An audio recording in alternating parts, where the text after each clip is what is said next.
अगाडि बढिसकेको छ। थुप्रै सहभागीहरू हजारौं हजार बसपार्कको यो चौरमा यो मैदानमा नअटेर धेरै दक्षिणसम्म हामीले ब्यानरहरू देखिरहेका छौँ। कसैको हातमा राष्ट्रिय झण्डा, कसैले आफ्नो राष्ट्रिय पोसाक आफ्ना अभ्यर्थीहरू प्रदर्शन गर्दै अगाडि बढिरहेको छ। यो ब्यानर त देखेन, केही भाइ बहिनीहरू मादल गिटारहरू बोकेर तपाईँले यो हेरिरहनु भएको दृश्य मध्यपश्चिम व्यापारी तथा कृषि मेला 2067 तुलसीपुरमा आजदेखि उद्घाटन हुँदै गरेको यो कार्यक्रमको दृश्य।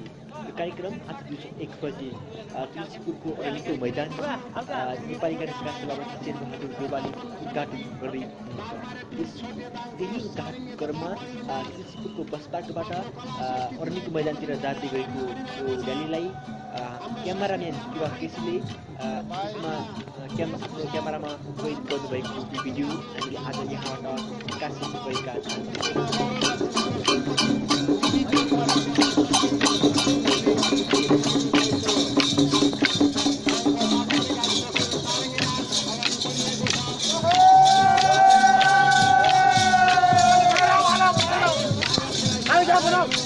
मान्छेहरूले मध्यपश्चिम व्यापार तथा पर्यटन एवं औद्योगिक कृषि मेलाको बारेमा विभिन्न वेशभूषा र विभिन्न विद्यालयहरूबाट विद्यार्थीहरू आउने क्रम र र्यालीमा प्रवेश गर्ने क्रम जारी रहेको छ।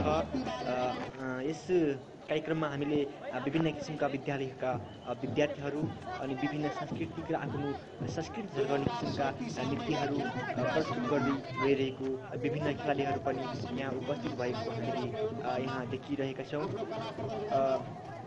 यहाँबाट हाम्रो विभिन्न विद्यार्थीहरू मेलामा प्रवेश गर्ने कार्यक्रम सुरु भइरहेको पनि देखिरहेका छौँ। कार्यक्रमको प्रत्यक्ष प्रसारण विभिन्न मिडियाहरूले गरिरहेका छन्। विषय पाठ्यक्रमहरू पढाएको छ अनलाइनहरू Nepali Outlook radio NRN radio Tulsipur online दानखबर.com हटबिट नेपाल त्यस्तै अलिक विभिन्न किसिमका अनलाइन छन्। त्यस्तै च्यानलमा एसटिएन च्यानल प्रमुखमा छ भने सुरुदारी च्यानल दान खबर यस दान यीहरू पनि प्रत्यक्ष प्रसारणको क्रममा देखिरहेका छन्।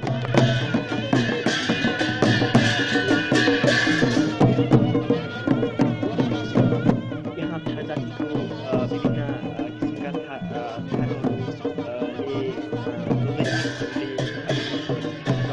विभिन्न सांस्कृतिक कार्यक्रमहरू जतिले पनि यहाँ प्रस्तुत गरिरहेका छन्। हेर्दा महोत्सव रमाइलो देखिरहेको छ।